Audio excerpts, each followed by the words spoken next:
Ciidamada xoogga dalka Soomaaliyeed ayaa wada dadaaladii ugu dambeeyay ee kooxda Al-Shabaab looga saarayo gobolka Hiiraan.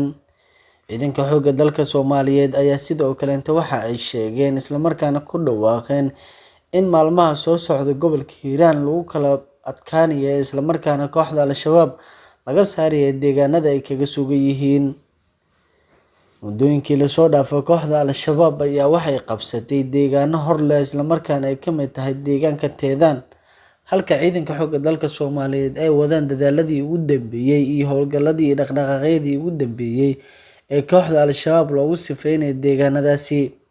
Saraakiisha horkacaysa dagaalka ka dhanka ah kooxda Al-Shabaab ee gaar ahaan gobolka Hiiraan ayaa waxa ay ku dhawaaqeen in howlgalkan uu yahay mid ballaaran ee ciidanka xoogga dalka Soomaaliyeed diyaar u yihiin isla markaana ay doonayaan in dalkooda ay dib u xoreeyaan. Ciidankan ayaa waxaa laga dareemayaa awood lama huraan ah isla markaana waxaa halkaasi ka ambabaxay gaadiid dagaal isla markaana ku sii jeeda deegaanka Teedaan iyo sidoo kaleeto deegaanada kooxda Al-Shabaab gobolka Hiiraan ay kaga sugan yihiin.